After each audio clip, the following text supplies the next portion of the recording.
Alright guys, now tonality, this is really what separates a good salesperson from an exceptional one. The way that words come out of your mouth have a huge impact on people's impulsive states.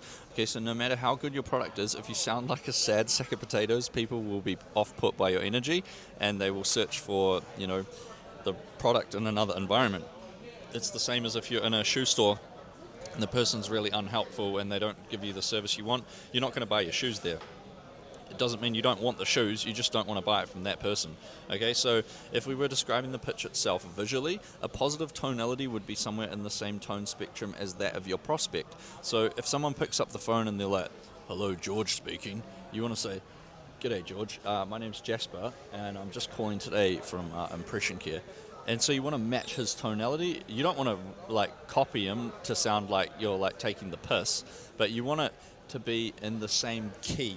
Okay, so think of it musically. If you're playing in the wrong key, you guys aren't going to mesh. You're not going to create a harmony together.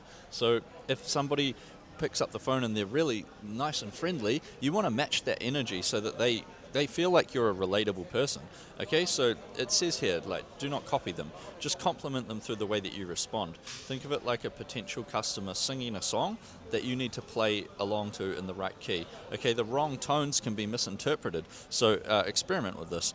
Okay, this is a really advanced technique which, when used properly, can be so powerful. I've seen this technique literally turn people who make an effort to not like you into someone who is shifting into liking you and end up loving you because they, by default, but probably don't have that good a relationship with most people they engage with because their intention of making somebody not like you is usually has an impact on people, and people usually just don't get along with them. But if you recognize that person's trying to piss you off or trying to be difficult, and you just accept that and you just move forward in a way that you it's almost like you kill them with kindness, and you put an upward emphasis on the end of your sentences, like I'm doing sentences like this, that's a positive. Instead of a sentence like this, that's a negative. So when you're talking about people's problems, you want to talk about them down, okay? That's a negative, oh wow, that must be costing you a lot of money. That problem must be, costing you a lot, man. That's a real negative. When you're talking about positives, like your solution and your product, you put an upward emphasis on things. Okay, now this is even objection handling, okay? This is really what you want to be focusing on.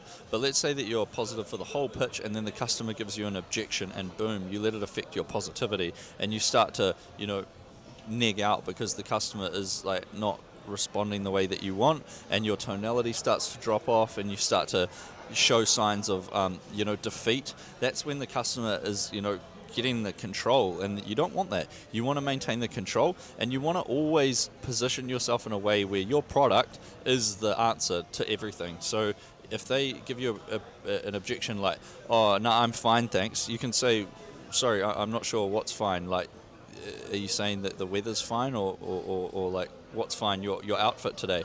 I'm not sure what you're referring to." Oh, that'll get them thinking, "Oh no, we're fine, we don't need any help." Oh, okay, so you're not looking to generate any more revenue for your business? You guys aren't trying to grow your business at the moment? What are they going to say to that? Make them look stupid? Are they going to admit that they don't want to grow their business? Oh, we're running at full capacity. Oh, I'd like to hear more about that. Open the conversation back up using your tonality. If you say, "Oh, I'd like to hear more about that," they're not going to tell you more. If you say, "Oh, well, I'd actually like to hear more about that," they're probably going to tell you. So use that tonality, guys. It's so important. Okay, and we can use the answers to questions that we gathered previously to remind them about their problem or their current situation, which intentionally gives you back the control.